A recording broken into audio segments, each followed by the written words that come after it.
ተረጅኝ ባክሽ። አንተ መቼም አትለወጥ፣ እንዳትከተለኝ። አይ ጨጓራዬ። ምን ሆነ ነው? እንለያ ያለችኝ እኮ። ለምን? ለኔ በባዶ ቅጅልኝ። ከመቼ ጀምሮ ነው በባዶ የምትጠጣው? ያለመደብህ ሁሉን ነገር በማጣፈጫ ለምጄ እኮ አንዳንዴ መራር እውነታዎችን መቀበል አቃተኝ። አልገባኝም። ጠልታይም ቢሆን እኮ ችግር የለውም። ጎደለብህ ብላኝ ጥላኝ ትሄዳለች። እየሰራ አይደል እንዴ? እንዴት ነው የሚጎልብህ?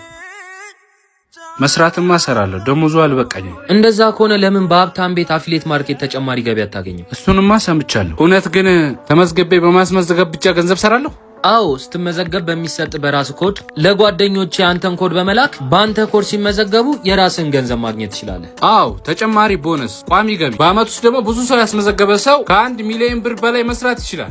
ለመመዝገብም ሆነ ለማስመዝገብ በጣም ቀላል ነው። ዌብሳይት ውስጥ ገብታችሁ ስትመዘገቡ እንደተመዘገባችሁ ራሱ ኮዱን ይሰጣችኋል። በእናንተ ኮድ ሰው እንደተመዘገበ ወዲያው ወደ አካውንታችሁ ገንዘብ ይገባል። ይህ ማለት በቀላሉ ኦንላይን ላይ የራሳችሁን ሱቅ ከፈታችሁ ማለት ነው። ምናልባት ያልገባችሁ ነገር ካለ የሀብታም ቤቲንግ ቲክቶክ አካውንት ከስር ሜንሽን አድርጌላችኋለሁ። እነሱን ሙሉ ለሙሉ መረጃ መጠየቅ ትችላላችሁ።